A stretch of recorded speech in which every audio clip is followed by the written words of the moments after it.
제5당이 비상시국 대회를 열고 윤석열 대통령의 하야를 촉구했습니다. 민주당은 오늘 자정 본회의를 개의해 대통령 탄핵소추안을 보고할 예정입니다.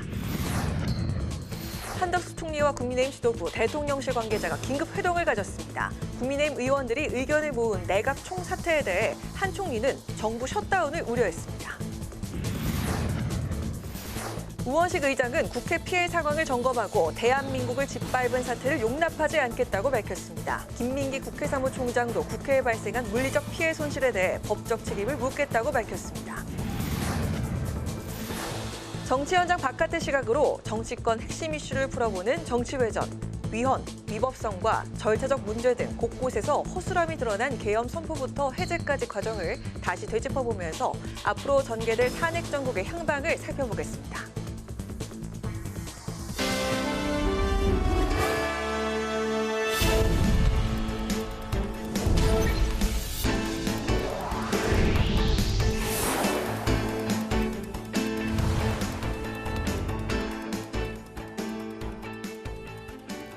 여러분 안녕하십니까? 12월 4일 수요일 국회 라이브 6 시작하겠습니다. 더불어민주당이 야하 4당과 함께 윤석열 대통령 탄핵 추진 비상시국대회를 열었습니다. 민주당은 윤 대통령이 계엄을 다시 시도할 가능성이 있는 만큼 더 단단한 대비책이 필요하다고 밝혔습니다. 이승지 기자가 보도합니다. 더불어민주당이 오늘 오후 윤석열 대통령 사퇴를 요구하는 비상시국대회를 열고 하야를 거듭 촉구했습니다. 이재명 더불어민주당 대표는 대통령의 비상계엄 횡포가 한번 좌초됐기 때문에 부족한 점을 채워 다시 시도할 것이라며 북한을 자극해 무력 충돌로 이끌어갈 위험성도 높다고 우려했습니다. 한번 실패했기 때문에 부족한 점을 채워서 다시 시도할 것입니다. 보통의 사람들이 쓰는 판단의 기준에 의해서 판단하지 않습니다. 또 지난 8월부터 계속해서 대통령의 계엄 시도 의혹을 주장해온 김민석 최고위원은 어제 국회에 난입하려던 계엄군이 떨어뜨린 수갑을 보여주며 대통령이 이 수갑으로 대한민국 민주주의를 묶으려 했다고 비판했습니다.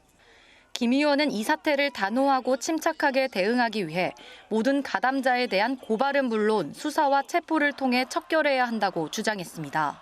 저 비정상의 대통령이 정상으로 돌아갈 것이라 생각하십니까? 비정상적인 대통령은 궁지에 몰려서 더 광기에 비정상으로 질주할 것이기 때문에 우리가 단호하게 정상을 바로잡아야 합니다. 한편 민주당은 오늘 새벽 비상계엄 해제 요구 결의안 의결 시 표결에 참여한 190명의 의원 중 여당 의원은 단 18명이었다고 꼬집었습니다. 민주당은 표결에 참여한 국민의힘 의원 18명은 모두 친한계로 분류되는 의원들로 친윤계 의원들은 표결에 참여하지 않았다고 비판했습니다. 특히 내란 음모의 부역자로 남고 싶은 것이 아니라면 윤 대통령의 탄핵에 동참해야 한다고 압박했습니다. 국회 방송 이승지입니다. 국민의힘은 종일 비상계엄 선포 사태에 대한 수습책 마련에 분주했습니다. 이번 사태에 대해 죄송하다고 사과하며 국방부 장관 해임과 내각 총사퇴 등 후속책과 관련해 대통령실과 회동을 가졌습니다. 김희연 기자입니다. 국민의힘은 계엄 사태에 대해 사과했습니다. 국민들께 심려를 끼쳐드린 점에 대해서 죄송스럽게 생각을 합니다. 그리고 이러한 일련의 사태가 발생한 데에 대해서 매우 유감스럽게 생각을 합니다. 긴급 최고위원회의에 이어 비상의원총회를 잇따라 열고 수습책을 논의했습니다. 한동훈 대표는 3가지 수습 방안을 제안했습니다. 첫 번째가 내각의 총사퇴, 두 번째가 국방장관 해임 등 책임 있는 사람들에 대한 엄정한 책임 추구, 그리고 세 번째가 대통령의 탈당 요구였습니다. 국민의힘은 장관 해임과 내각 총사퇴에 준하는 인적 쇄신에는 공감대를 형성했지만 대통령 탈당 문제는 좀 더 의견을 수렴하기로 했습니다. 원외에서도 이번 사태에 대한 비판의 목소리가 터져나왔습니다. 국민의힘 당협위원장 21명은 윤 대통령의 탈당과 국무위원 전원 사퇴, 김용현 국방부 장관에 대한 수사를 요구하는 내용의 공동 입장문을 냈습니다. 또 대한민국은 전시가 아닌 한 군인 통치는 허락될 수 없다며 국민께 사과드린다고 밝혔습니다. 이런 가운데 국민의힘은 삼청동 총리 공간에서 한덕수 국무총리와 대통령실 참모들과 함께 비상계엄 사태와 관련한 비공개 회동을 가졌습니다. 한 총리는 정부가 셧다운될 수 있어 내각 총사퇴까지는 안 된다고 밝힌 것으로 알려졌습니다.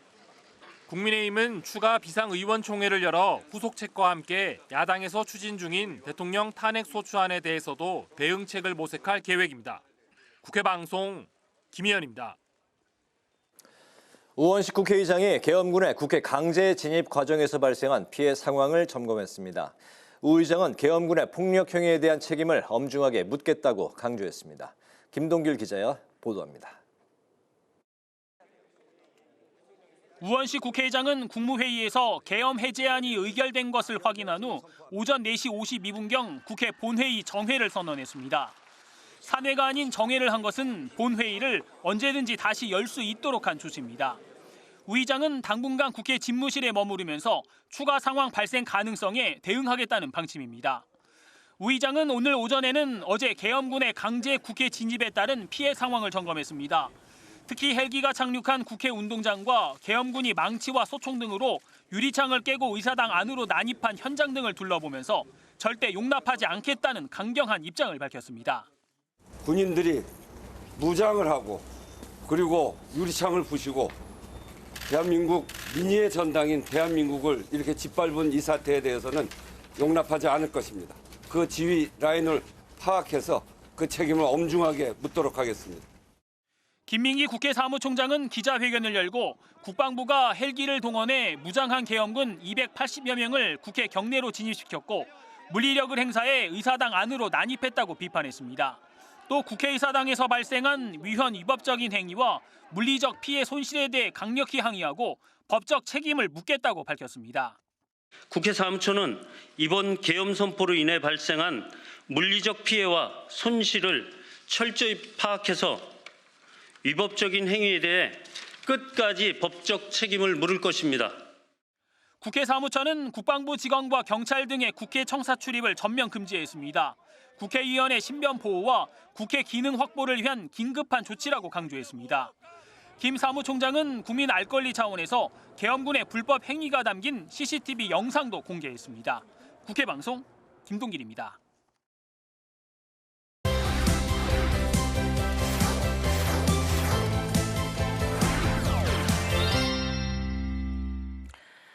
네, 오늘 이슈픽은 서한한 개건 기자와 함께 어젯밤 온 국민을 놀라게 했던 비상계엄 이슈를 다뤄보도록 하겠습니다. 서한한 기자 안녕하세요. 네, 안녕하십니까? 정말 어젯밤 초유의 사태가 벌어지면서 우리 국민들이 모두 깜짝 놀랄 수밖에 없었던 상황이었습니다. 자, 그럼에도 비상계엄을 해제시킬 수 있었던 건 상호 견제의 의미가 담겼던 그 헌법 77조 5항이었다. 이런 얘기가 나오죠. 네, 그렇습니다. 제가 어제 대통령 담화를 보자마자 곧바로 이 헌법재판소에 근무 경험이 있는 분들에게 전화를 해서 여쭤봤습니다. 어젯밤에 바로 네네. 전화를 해봤군요. 한 10분 정도 있다 바로 전화를 했더니 다들 이거 헌법에 국회 제적과반 찬성이면 비상계엄을 해줘야 된다라는 조항이 있다라고 얘기를 해줬습니다. 그리고 역시 국회의원들이 발빠르게 이를 담화 2시간 30분 만에 처리를 해내면서 비상계엄은 6시간 만에 끝날 수 있었습니다. 이 헌법 개헌 이야기는 늘 사실 나오지만요. 이 헌법이 3권을 분립하면서 상호 견제할 수 있는 장치를 잘 만들어둔 덕분이 아니냐라는 평가가 나오는 대목이기도 합니다. 하지만 이 역시 쉬운 과정은 아니었습니다. 이 헌법 77조 5항에 보면요. 제적 과반 이상 찬성이면 계엄을 해제해야 된다라고 명시가 되어 있지만 국회가 폐쇄될 경우 국회 본회의장이 아닌 곳에서 이뤄진 의결이 유효할 수 있는지에 대해서도 사실 쟁점이 있을 수 있었거든요. 네, 뭐 영상으로 의결한다 이런 얘기도 있었잖아요. 네, 그런 부분이 보완돼 있긴 했지만 여전히 이 부분은 워낙 예민한 부분이라서 다툼의 여지가 좀 있을 수 있었다는 겁니다. 네. 또 국회의원들이 긴급 체포돼서 정족수를 채우지 못할 가능성도 배제할 수 없었습니다. 그렇지만 이 국회를 보좌진들이나 시민들이 함께 지켜내면서 2시간 오전 30분 만에 본회의를 열고 비상계엄 해제를 상정해 통과시킬 수 있었고요. 대통령은 이에 즉각 응해야 하는 의무가 있기 때문에 비상계엄이 6시간 만에 끝날 수 있었다라는 평이 나옵니다. 네, 국민의힘이 오늘 국무위원 등의 총사퇴를 건의를 했고요. 대통령실 수석과 수석 비서관들의 일괄 사의를 표명했다. 이런 보도도 나왔습니다. 하지만 국민의힘은 이제 내용이 불가피하겠다 이런 생각이 드는데 추경호 원내대표의 리더십 논란이 또 불거지고 있죠. 네, 제가 어젯밤에 가장 눈에 띄었던 건 한동훈 대표였던 것 같습니다. 곧바로 이 비상계엄에 반대한다, 저지하겠다는 의사를 SNS를 통해 밝힌 뒤에 이 원외 인사였지만 어제 본회의장에 들어와서 국민의힘 친한계 의원들과 소통하면서 이 해제를 이끌어냈죠. 하지만 문제는 이제부터입니다. 이제 국민의힘은 안 그래도 불거져왔던 친한계와 친윤계 간의 갈등이 이번 비상계엄에 대한 대응을 놓고 갈라질 수밖에 없을 것이다라는 관측이 나옵니다. 특히 어제 추경호 원내대표는 국회의원들의 소집 장소를 국회 본회의장이 아니라 당사로 하면서 50여 명의 의원들의 발이 묶여 있었고 네. 이 지점 때문에 일부 국회의원들이 강하게 반발을 하기도 했었습니다. 들어가고 싶었는데 못 들어갔다. 네, 그렇게 거죠? 말씀하신 네. 분들도 있었는데 오늘 당장 열린 지도부 회의에서도 이 친윤계 김민전 의원과 김재현 최고위원은 아예 불참을 했고요. 인요한 의원만 참여를 했습니다. 또 국민의힘 이후 비상의총을 했지만 4시간 가까이 진행된 상황에서 의견을 하나로 모으지 못한 것도 이렇게 갈라진 분위기를 방증하겠죠. 때문에 국민의힘 내부에서는 그동안 이 친윤계의 중심 역할을 했던 추경호 원내대표의 리더십이 위협을 받는 동시에 친윤계의 세력이 줄어들 수 있다라는 관측이 나옵니다. 실제로 이 친윤계라는 꼬리표를 부담스러워했던 의원들이 적지 않았었는데 이 비상계엄 논란 이후 국민의힘의 당내 세력 흐름이 친한계로 더 쏠릴 수 있다라는 전망까지 나오고 있습니다. 네, 그리고 대통령실과 국방부의 책임 소재도 따져봐야겠습니다. 박균택 의원은 윤석열 대통령의 비상계엄 결정이 이게 내란죄다라는 입장이고요. 민주당은 하야를 하든지 아니면 탄핵 정국이다 이런 입장인데 이제 이 정국이 과연 어떻게 돌아가게 될까요? 전망 좀 해주시죠. 네, 오늘 당장 오늘 밤 자정 이 본회의가 열리고 이 본회의에서 탄핵소추안이 보고가 됩니다. 탄핵소추안 보고가 되면 24시간 이내, 24시간 이후 또 72시간 이내에 의결을 해야 되거든요. 그리고 이럴 때에는 당연히 탄핵 시계가 돌아가기 때문에 법조인들의 전망이 중요할 것 같습니다. 제가 오늘 많은 법조인들에게 이야기를 들어봤는데 정리를 하면요. 문제 삼을 수 있는 소지가 있어 보인다입니다. 내란죄도 검찰이나 특검의 수사 결과가 드러나오는 것이 당연히 필수적으로 중요하지만 기소는 해볼 수 있을 것 같다라는 얘기입니다. 네. 물론 이를 위해서 입증해야 될 부분들이 있습니다. 이 비상계엄의 목적성을 입증을 해내야 합니다. 특히 국방부 측이 김용영 장관이 비상계엄을 건의했다라고 인정을 한 만큼 국방부의 책임 소재부터 확인을 필요합니다. 이 새벽 계엄군은 국회 유리창을 깨거나 창문을 넘어 경내로 진입하는 등 민주주의를 파괴하는 모습을 분명히 보여줬습니다. 하지만 이 물리적 충돌이 아주 강하지 않았고 발포도 이뤄지지 않았다는 이야기도 나오고요. 하지만 거꾸로 국회를 장악하려고 했던 일련의 군의 움직임이 있기 때문에 이 부분에 대해서 조사를 해서 책임 소재 확인이 필요하다는 목소리가 높습니다. 그리고 이 과정에서 윤석열 대통령이 과연 어디까지 구체적인 계획을 보고받고 또 승인했는지, 담화에서 밝혔던 이 종북 세력 척결과 같은 명분이 실제로 존재했는지를 확인해서 내란죄를 적용할 수 있을지를 확인하는 수사가 필요해 보입니다. 네, 이제 민주당은 향후 다시 또 그 비상계엄을 대통령이 선포할 수 있기 때문에 이게 빠르게 대응을 해서 윤석열 대통령을 하루빨리 탄핵을 시켜야 한다 이런 입장입니다. 어제 그 탄핵의 일상화를 얘기하셨잖아요. 행정부가 내놓는 그 맞불 성격의 비상계엄의 일상화 이런 게 등장하면 안 될 텐데 어떻게 보십니까? 네, 그렇기 때문에 민주당이 지금 대통령의 탄핵을 본격적으로 추진하고 속도전을 붙이는 것 같습니다. 윤석열 대통령이 다시 한번 비상계엄을 선포할 가능성이 있는 만큼 이 행정부 수반으로서의 대통령의 행정권을 정지시키는 것이 가장 시급하다는 겁니다. 민주당 의원들은 이번 계엄 사태와 관련해서 일단 당분간 국회 경내를 떠나지 않기로 했습니다. 이 7일쯤에 본회의가 열려서 통과될 가능성이 점쳐지는데요. 네. 또 국회 본회의장에 3교대로 조를 나눠서 지키기로 했고요. 우현식 국회의장 역시 당분간 공관으로 퇴근하지 않고 이 국회 집무실에서 비상대기하겠다고 밝힌 상황입니다. 네. 다만 제가 이번에 이 친윤계 인사에게 이번 비상계엄의 선언의 의미가 무엇이냐, 왜 했을 것 같냐라는 물어봤더니 이런 답이 돌아왔습니다. 정확히는 모르겠지만 네. 쉽게 절대로 물러나지 않겠다는 대통령의 의사가 담긴 게 아니냐라고 분석을 했습니다. 쉽게 물러나지 않겠다. 네. 이 대통령에 대한 탄핵 소추는요, 사실 좀 복잡합니다. 국회 제적의원 과반수가 발의를 해야 되고 제적의원 3분의 2 이상이 찬성을 해야 합니다. 야권이 192석이니까요. 여권의 이탈표가 8표 이상 필요합니다. 친한계가 과연 탄핵까지 표를 던질 것인지도 앞으로의 여론을 지켜봐야 되는 부분이고요. 지난번에 나와서 말씀드렸던 헌재의 구성 문제를 꼬집어보지 않을 수가 없습니다. 지금 헌재에는 전체 재판관 9명 가운데 6명만 남아 있습니다. 네. 헌재법 23조 1항, 이 헌재 재판관은 7명 이상이 심리해야 한다라는 조항은 헌재가 6인 체제가 되더라도 심리를 계속할 수 있다고 최근 내린 결정을 고려해서 그대로 반영한다 해도 대통령을 파면하는 탄핵 결정을 하려면요, 헌법재판관 6명 이상의 찬성이 있어야 됩니다. 현재 헌재는 심지어 보수세가 조금 더 우위라는 얘기도 나오고 있거든요. 때문에 현재 이 재판관 세 자리를 채워두지 않았던 것이 거꾸로 대통령 탄핵의 발목을 잡을 수 있다라는 우려의 목소리도 나오고 있습니다. 네, 오늘 이슈픽 여기까지 들어보도록 하겠습니다. 서원한 기자와 함께했습니다. 오늘 말씀 고맙습니다.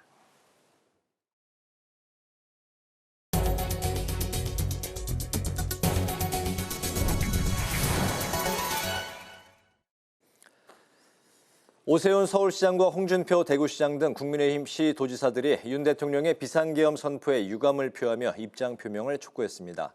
당 시도지사협의회는 입장문을 통해 윤 대통령이 계엄 선포로 큰 사회적 혼란을 일으킨 데 대해 국민에게 사과하고 국정 안정과 쇄신을 위해 필요한 조치를 해야 한다고 입을 모았습니다. 또 정치권을 향해 당리당략을 자제해달라고 당부하며 헌법 정신과 법치주의에 기반한 정치 활동을 기대한다고 덧붙였습니다. 더불어민주당이 윤석열 대통령 자체가 코리아 디스카운트라며 술주정 같은 비상계엄 선포로 우리나라 경제가 흔들렸다고 비판했습니다. 민주당은 논평을 통해 코스피 지수 2,500선이 무너지고 원달러 환율도 2년 만에 최고치를 경신했다며 고작 6시간 지속된 비상계엄의 후폭풍을 우리 국민들이 맞게 됐다고 지적했습니다. 특히 외신들이 셀프 쿠데타, 인기가 바닥나 실행한 처절한 도박이라고 냉정하게 평가하고 있다며 윤 대통령에게 단 하루도 나라를 맡길 수 없다고 덧붙였습니다. 우원식 국회의장이 조국혁신당과 개혁신당 등 각 당 지도부를 잇따라 만나 앞으로의 국회 운영 방향에 대한 의견을 청취했습니다. 조국혁신당 대표는 우 의장에게 야 6당이 탄핵에 나설 수밖에 없는 상황을 설명하며 국민의 불필요한 희생을 막기 위해서 주저함이 없어야 한다는 뜻을 전했습니다. 천하람 개혁신당 원내대표는 우 의장이 오늘 새벽 본회의에서 빠른 판단으로 계엄 해제를 이끈 데 대해 감사를 표하며 윤 대통령은 적절한 법적 조치를 받아야 한다고 주장했습니다. 이런 가운데 조국혁신당과 개혁신당은 윤 대통령과 김용원 국방부 장관 등을 내란죄로 각각 국가수사본부와 서울중앙지검에 고발했습니다.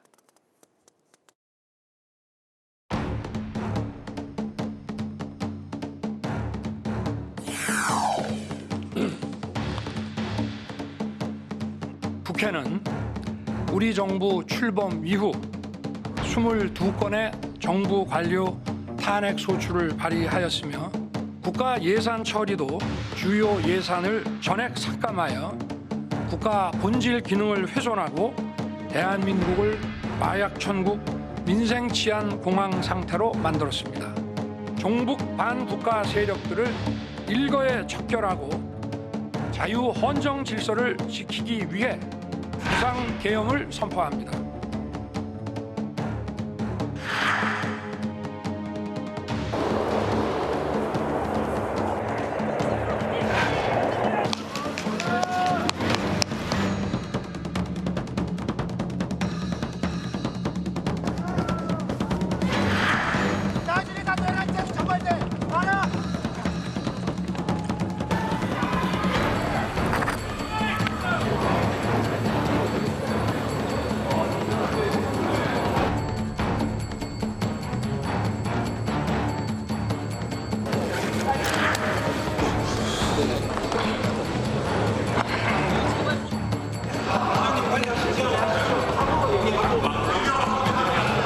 아직 안건이 안 올라왔어요. 그거 참 마음이 급하죠.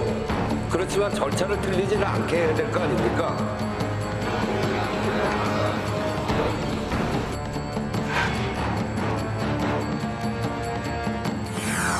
재석 190인 중 찬성 190인으로서 비상계엄 해제 요구 결의안은 가결되었음을 선포합니다.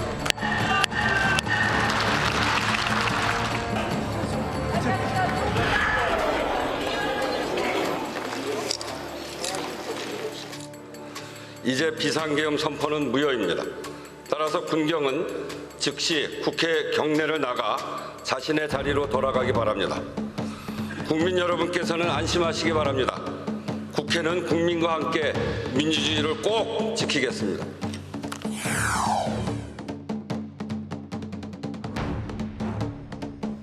결연한 구국의 의지로 비상계엄을 선포하였습니다.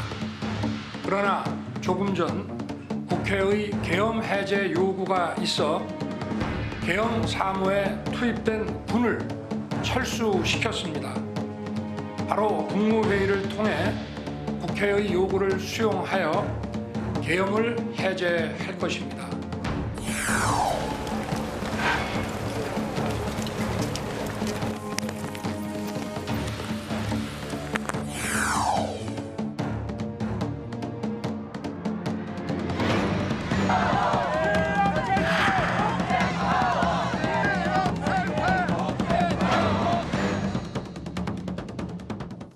네, 비상계엄 선포에서 해제까지 6시간 만에 막을 내린 계엄의 밤을 찬찬히 짚어보고 향후 전국을 가늠해 보겠습니다. 정치외전 조혜진 전 국민의힘 의원, 홍익표 전 더불어민주당 의원 두 분 나오셨습니다. 두 분 안녕하십니까? 반갑습니다.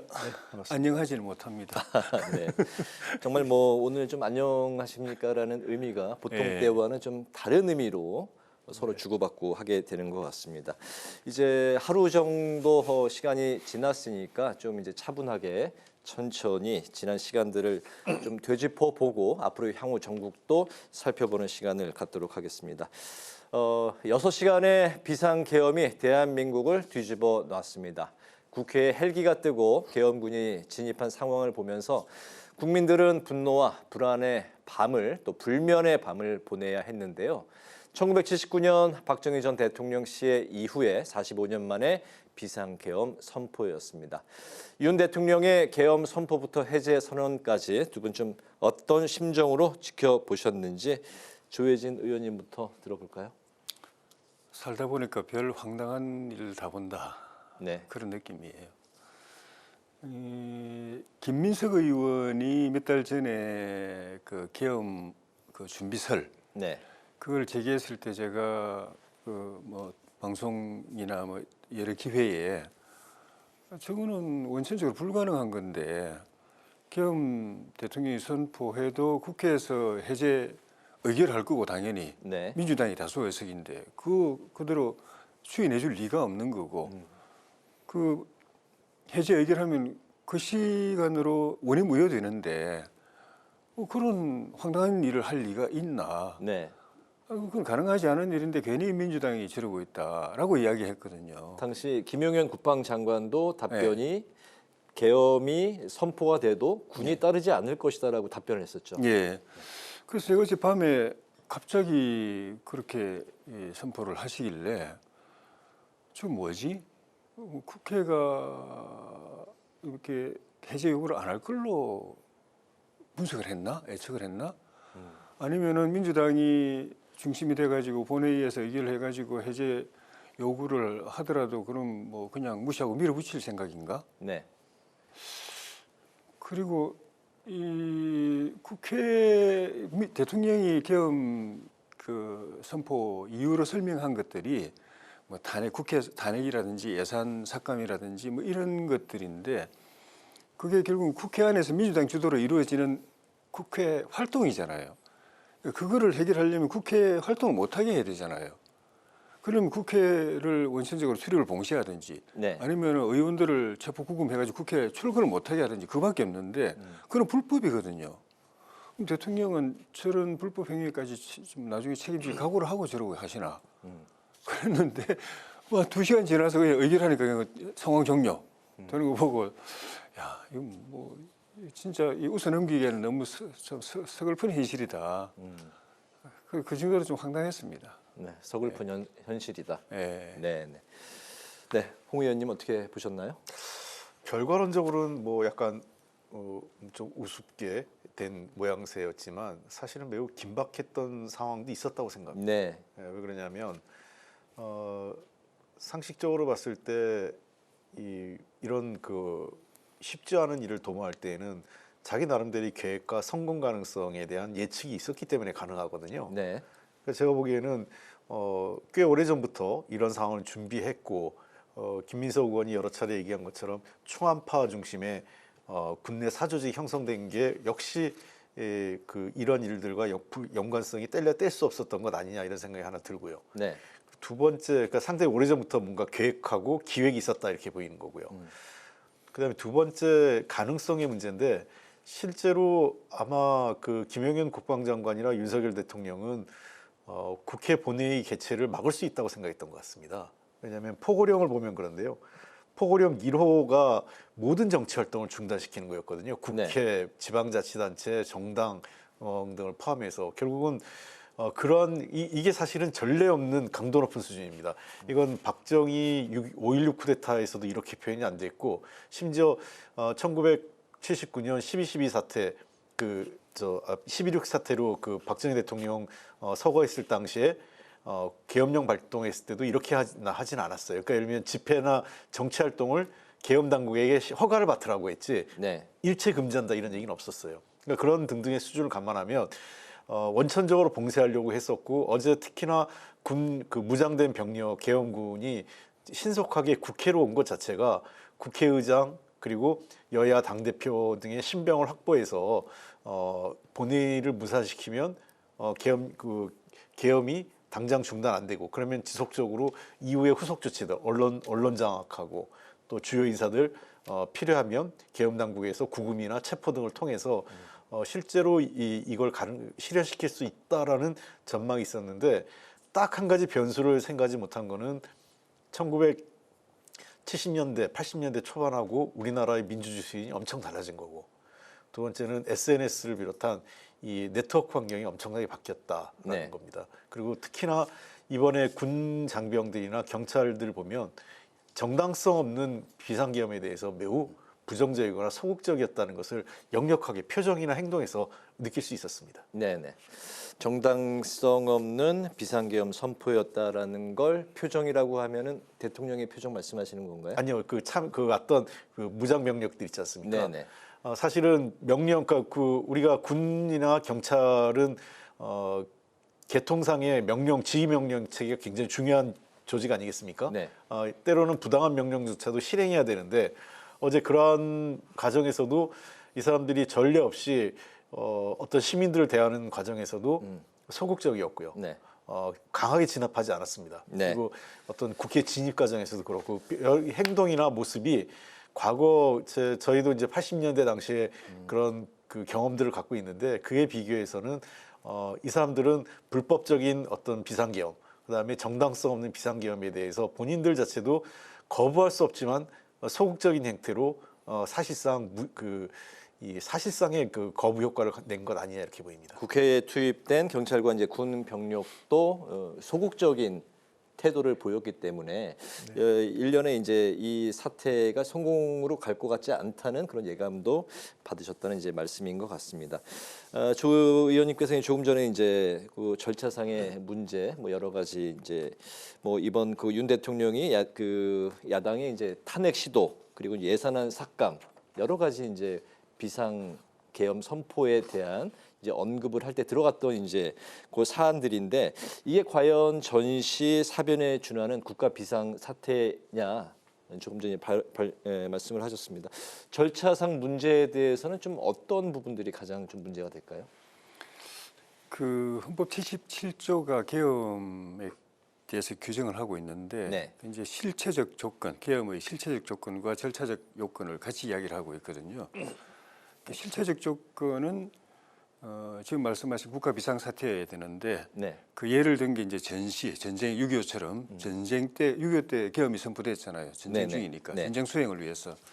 그다음에 사변도 거의 준전시 비슷한 그런 무장폭동이라든지 뭐 그런 건데 그리고 그에 준하는 그 국가 비상사태가 전제가 되고 그럴 때 이제 두 가지가 있는데 하나는 첫째 방법은 이제 병력을 동원하는 거죠. 네. 병력을 동원해 가지고 하나는 군사적 필요에 응한다라고 돼 있는데 그거는 주로 이제 전시 같은 경우에 이제 해당하는 군사적 필요가 있잖아요. 네.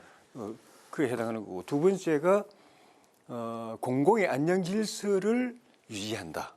병력으로서 공공의 안녕 질서를 유지한다. 지금 같은 경우는 전시가 아니기 때문에 군사적 필요에 응한 건 아니거든요. 네. 공공의 안녕 질서를 유지하기 위해서 이제 병력을 동원한 것인데, 근데 대통령이 말씀하신 거는 공공의 안녕 질서가 아니거든요.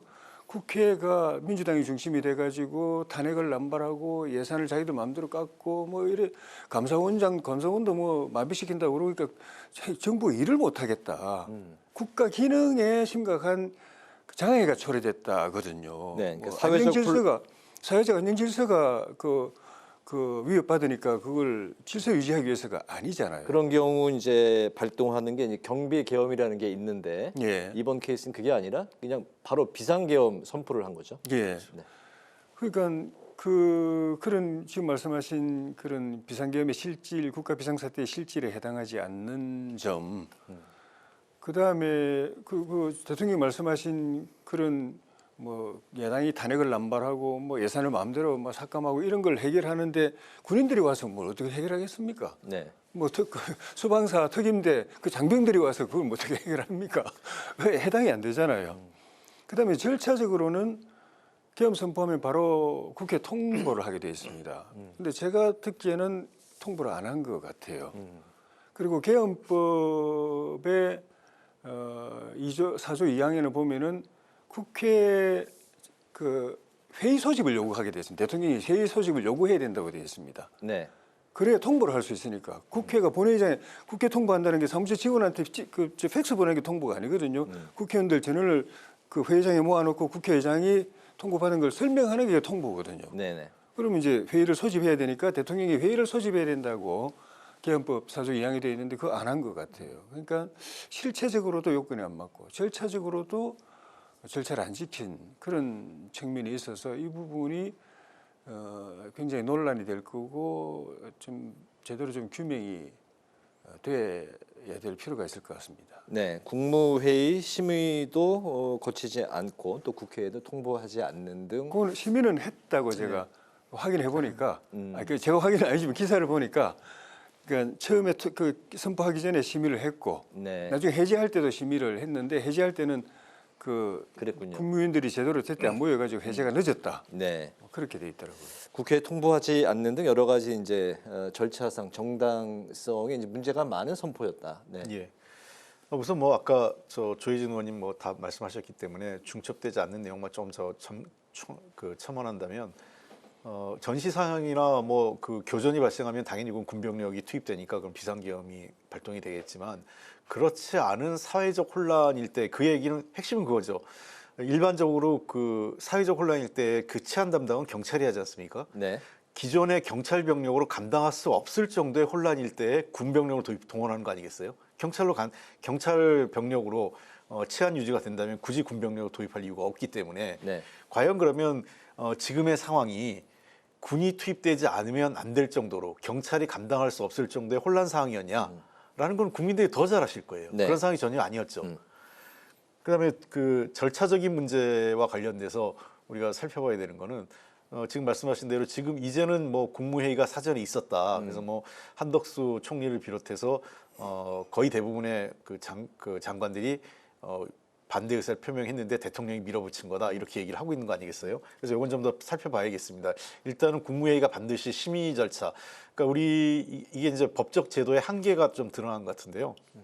그냥 심의로 돼 있다 보니까 국무위원들이 다 반대해도 대통령이 하겠다면 하는 구조로 돼버려 있어요. 네. 그러니까 이건 조금 잘못된 거죠. 국무회의라는 구조는 있으나 마나한 회의만 거치면 되는. 그렇죠. 그냥 네. 그냥 뭐 통과 의례처럼 네. 돼 있는 이것도 좀 문제가 이번에 제도적인 한계를 좀 드러낸 것 아닌가 싶습니다. 그리고 그 두 번째 그 국회와 국회의장에게 통보가 해야 되는 건데 사실상 이건 통보 절차는 없었던 것으로 지금 확인되고 있어요. 어제 최종적으로 본회의 가결을 할 때까지 전혀 그런 내용이 없었다라는 거고 마지막으로 이제 좀 더 수사가 필요한데 만약에 지금 일부 언론에서 보도되고 또 야권에서 제기하고 있는 것처럼 네. 그 군 특수부대 계엄군의 투입 자체가 회의를 방해할 목적으로 그러니까 본회의가 열리지 못하게 해서 비상계엄 중지를 못하게 하려고 하는 의도에서 들어왔고 목표가 의장단, 국회의장을 비롯한 의장단 또는 양당의 교수단체 당대표에 대한 신병 확보를 목표로 했다면 이것은 절차적으로 대통령이 헌법에 보장된 국회가 회의를 소집해서 그 비상계엄의 유지 여부를 그러니까 계속 갈 건지 그만두게 할 건지를 결정할 수 있는 헌법적 권리를 막은 거죠. 이거 명백하게 위법한 행위, 헌법 질서를 위반하는 행위이기 때문에 이 문제에 대해서는 앞으로 검찰이 철저하게 수사를 해야 될 거라고 생각을 합니다. 네, 그 점에서는 저기 계엄 포고령이랑 그 1호 포고 1호 1항 자체가 위헌일 가능성이 많습니다. 그렇죠. 왜냐하면 77조에 보면은 이런 그 상황이 생겼을 때 계엄을 선포할 수 있고 그 계엄을 선포할 때는 영장 제도하고 언론 출판 집회 결사의 자유하고 정부와 그 법원의 기능에 대해서 특별한 조치를 할 수 있다고 되어 있습니다. 네. 그러니까 계엄사령관이 사실은 이제 정부를 통제하고 법원을 통제할 수 있게 됐는데 국회는 그게 없습니다. 그렇죠. 네, 왜냐하면 국회를 통제해 버리면은 국회가 그 앞부분에 그 계엄 해제 요구할 수 있는 그 권한을 헌법적 권한을 행사를 못하기 때문에 국회는 그 해당이 안 돼 있는데 계엄 포고령에 보면은 국회 활동 중지, 전면 중지 이렇게 돼 있거든요. 국회를 포함한 정치 활동 전면 중지 이렇게 돼 있기 때문에 포고령 그걸 근거로 해서 그 계엄 군인들이 국회를 진입을 한 건데 그 포고령 자체가 위헌이라고 봐야죠, 사실은. 이 거슬러 역사적 그 경험을 좀 되돌아보면요. 5.16 쿠데타나 12.12, 12.12 당시에도 어떤 일이 있었냐면 국회를 중단시킨다는 발표를 하지 않습니다. 집회 신고를 허가제로 바꿨고 문제가 되는 정치인들을 체포했죠. 여러 가지 뭐 불법, 부정축제, 무슨 권한남용 등등 혐의로 사실상 중요 정치인을 구금하거나 체포함으로 인해서 국회 활동을 정지시킨 거지 이번과 같이 포고령 1호와 같이 국회를 그냥 전면적으로 정치 활동을 중단시키는 발표는 없었습니다. 이건 아까 조혜진 의원님 말씀대로 굉장히 위헌적 소지가 많고 이것 자체가 사실은 그 조사 대상 중에 하나가 반드시 포함돼야 됩니다. 네, 저희가 이제 질문이 앞으로도 좀 여러 개가 남아 있는데 그 시간이 벌써 절반 이상 흘러갔습니다. 다 소화할 수 있도록 좀 압축해서 좀 진행을 해볼까 하겠습니다. 워낙에 좀 하고 해야 될 말들이 또 이제 많기 때문에 이런 상황인데요.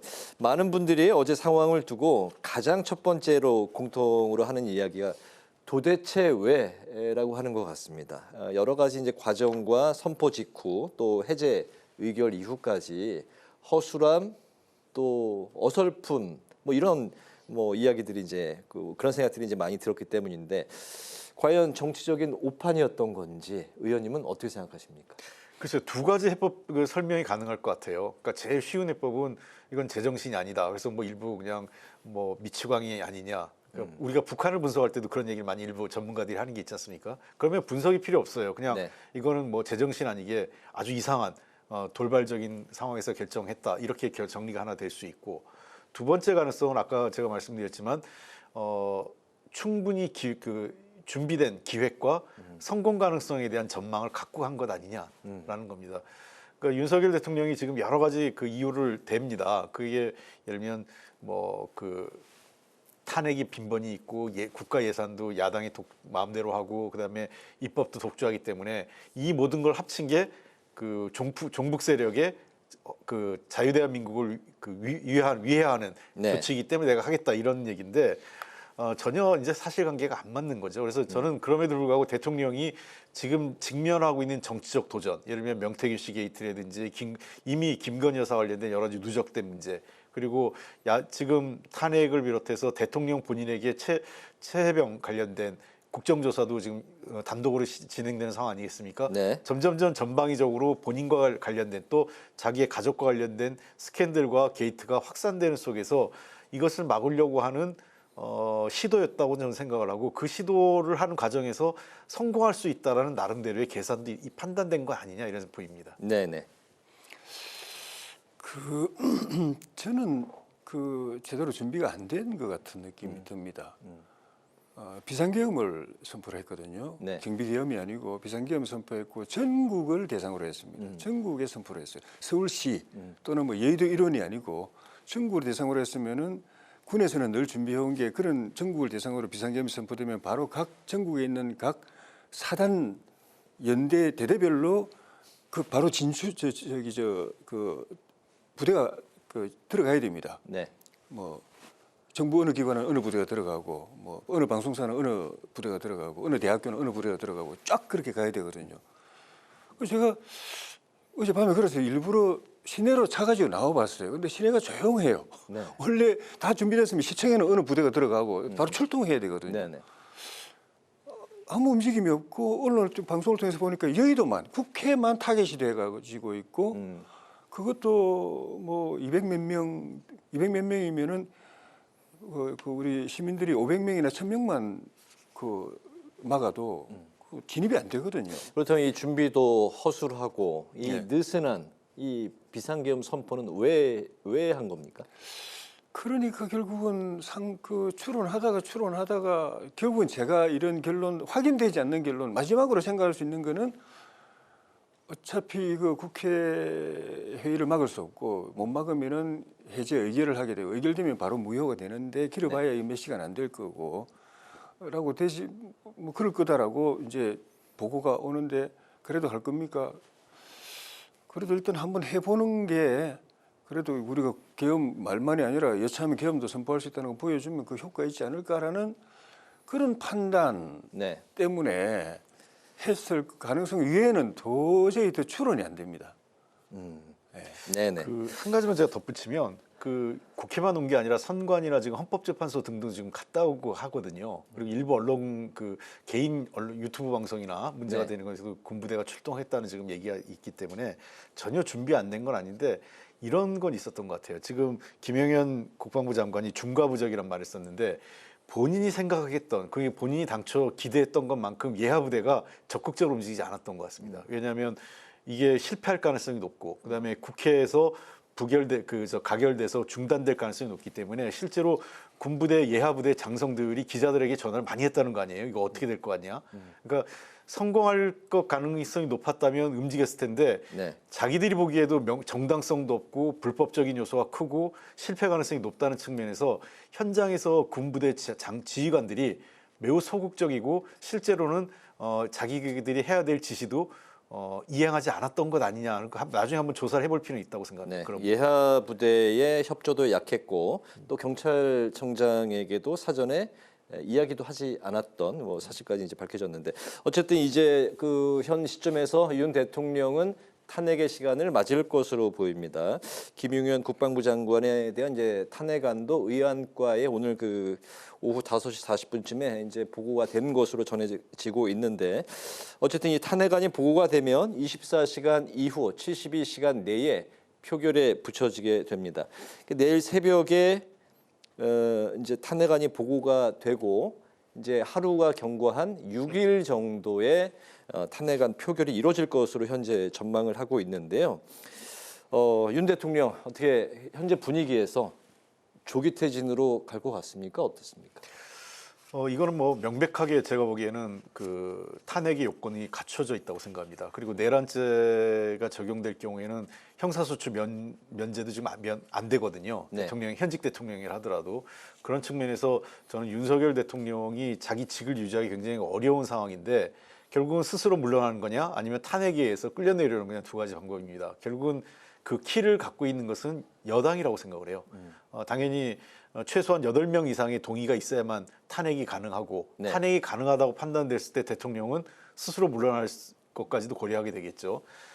당장 한동훈 대표를 비롯해서 어제 18명의 여당 국회의원은 계엄령 반대, 유지를 반대하는 가결안에 네. 해제에 찬성을 그렇죠. 한 해제에 거죠. 찬성을 네. 한 거죠. 그런 측면에서 이번 같은 경우는 국민 여론이 어디로 가느냐의 문제인데 제가 보기에는 윤석열 대통령 퇴진에 대한 여론이 상당히 높아질 가능성이 높고 여당 역시 이에 대한 정책 부담이 클 거라고 생각합니다. 이미 지금 내각 총사퇴하고 여러 국방부 장관 해임 이것까지 나왔는데 대통령 출당을 놓고는 당내 이견이 있어서 최종 결론을 못 냈는데 제가 보건대 출당 얘기가 나올 정도라는 것은 결국은 국민의힘이 이제는 대통령과 선절하는 것이 당의 미래를 위해서 유리한 불가피한 것 아니냐 이런 고민을 하기 시작했다는 의미에서 앞으로의 한 3, 4일이 매우 고비가 될 거로 보입니다. 네, 대통령의 운명은 어떻게 될 것으로 전망하십니까?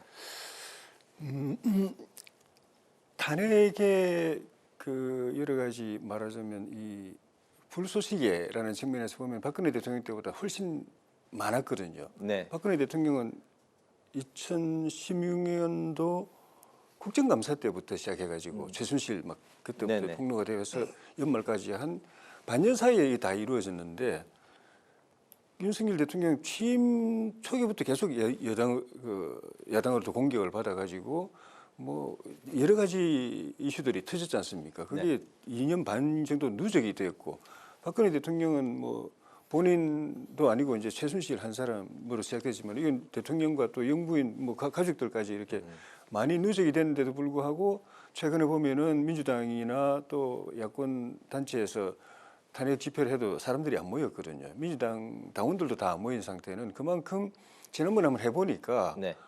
정말 실망스럽고 분노가 치밀어서 끌어내렸는데 그 뒤에가 그렇게 꼭 좋지 않더라. 더 좋아졌다고 보기가 힘들어서 결국은 국민들이 박근혜 대통령을 끌어내리고 탄핵시켜서 새로운 정부를 탄핵 정부를 세웠는데 그 정부를 또 5년 만에 또 교체해 버렸잖아요. 네. 그 경험들이 영향을 준 거라고 보는데 이번 이 일로 인해서 그에 비하면 어쨌든 동력이 좀 더 생긴 거는 사실인데 그게 탄핵이 가능할 정도까지 소위 말하면 비등점까지 올라갈 것인가는 좀 봐야 되고 거기에는 대통령이 오늘 내일 모레 사이에 어떤 국민들 앞에 어떤 태도를 취하느냐 저는 네. 확실하게 뭐 탄핵 여부와 관계없이 국민 앞에 서서 사과하고 사죄하고 경위를 설명하고 이렇게 또 책임지겠다고 국민들에게 말씀을 드리고 해야 된다고 보는데 그 어떻게 하느냐에 따라서 뭐 여러 가지 변수에 따라서 이게 비등점 올라갈 수도 있고 아니면 그 밑에서 머무르고 갈 수도 있지 않겠나 생각이 듭니다. 네, 탄핵안이 이제 가결이 되면 그 즉시 대통령의 이제 직무가 정지되는 상황이기 때문에 사회적 대혼란도 굉장히 좀 우려가 되고 있는데요. 어쨌든 그 새벽에 있었던 대통령의 이제 계엄령 해제 투표에 참여한 190명 의원 중에 야권이 172명, 여당이 이제 18명이었는데요. 그 윤 대통령에 대한 탈당 요구는 여당이 현재 유보에 이제 그친 상황입니다. 여당이 앞으로 이제 어떤 수습책을 내놓을지 그리고 향후 여야 판도를 오늘 그 마지막 두 분의 말씀을 듣도록 할까요? 예. 어제 그 밤과 새벽에 보인 여당의 태도는 매우 실망스러웠습니다. 그나마 그 국민의힘이 국가 내란이나 비상계엄에 동조하지 않은 정당이라는 이미지를 그나마 가질 수 있게 한 거는 한동훈 대표였다고 생각을 해요. 한동훈 대표가 그 첫 SNS 메시지부터 마지막 국회 통과 과정까지 본회의장에서 함께하면서 자당 의원들을 독려하고 한 것은 매우 그 정치 지도자로서 잘한 것이라고 생각을 합니다. 반면에 투톱이라고 할 수 있는 추경호 원내대표의 행태는 매우 실망스럽습니다. 왜냐하면 잘 아시는 것처럼 151명이 찬성을 해야 이게 그 중단시킬 수 있지 않습니까? 네. 불참한다는 건 사실 반대나 마찬가지입니다.